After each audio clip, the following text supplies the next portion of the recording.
My first recollection of meeting Bobby Rahal is it's pretty special. First ever time I met him was in the driver meeting in Mid-Ohio at the debut at my first ever race in 1996.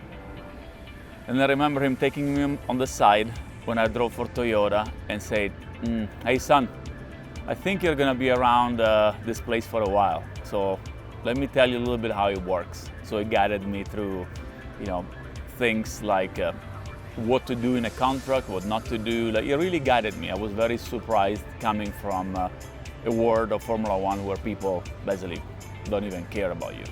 Yeah, well, Max succeeded me in the Miller car, following my retirement in '98. Max had been driving a Toyota-powered car for a year or two prior to that. It was a new program, and so it was a bit of a struggle. But I liked his tenacity, and I had friends in Europe in the industry who had rated him pretty highly, and so I went out to visit with him in California and his advisors, and we talked about it, and I went back to Miller and I said, well, I think this is the guy that we want to have follow in my footsteps, and they agreed. And so Max came to us at the end of 1998 and drove the Miller car, and of course we had some good race wins with Max over those couple of years. What I remember the first win at Homestead, it was that he came in a very special moment. Previous year, we should have won a couple of races, especially the Michigan 500. We were dominating it and ran out of gas on the last lap.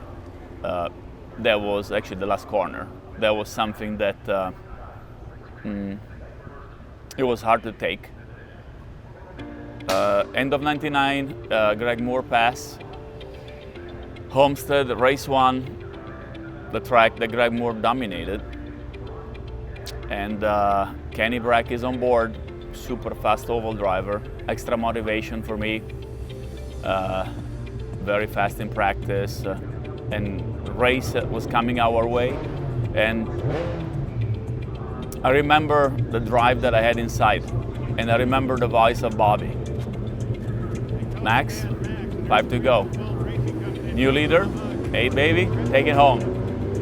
And his voice on the radio and the satisfaction that he had, it was amazing. For me, the greatest pride was being able to bring success to the team in a legendary car.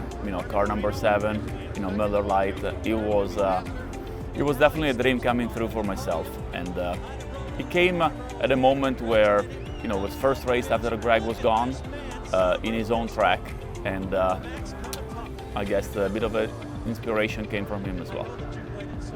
My recollection of Portland win actually comes a long way before.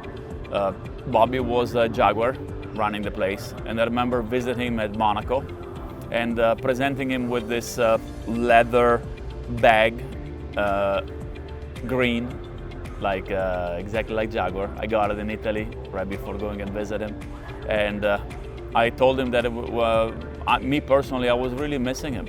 The reason why I was there at Rahal was for Bobby Rahal.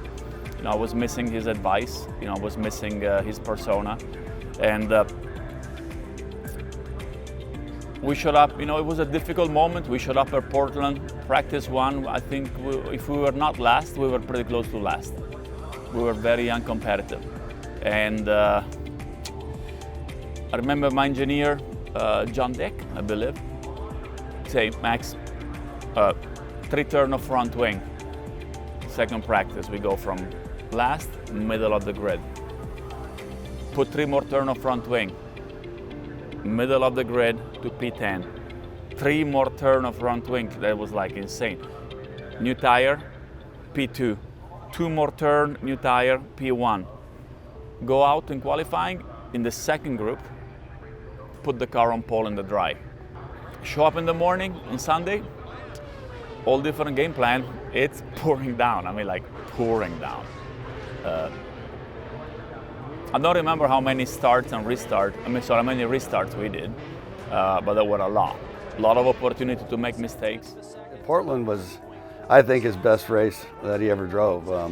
I was in England actually. I was watching the race with Adrian Newey, and that race was horrible. The weather, just horrible rain, and everybody was going off except for Max. I don't know how many yellows they had to drag people's cars off the guardrails or gravel traps or whatever. But it seemed like there must have been 6 restarts, and of course he'd been leading, so he not once did he put a foot wrong, and under a lot of pressure from from on these restarts especially, and from some of the best drivers ever in the history of IndyCar racing. Never put a foot wrong and won that race, and I thought, and I told him so, I thought that was the best race he'd ever driven. Bobby's impact on my career might have been the biggest that ever happened. What I can tell you, Bobby, is that you're the closest things to my father. You've been there for me. You raised me above the mediocrity. You helped me to achieve my success in the sport in IndyCar, and the word thank you is not big enough. My hugs to you when I see you, that's exactly what my thanks is a thanks from the bottom of my heart.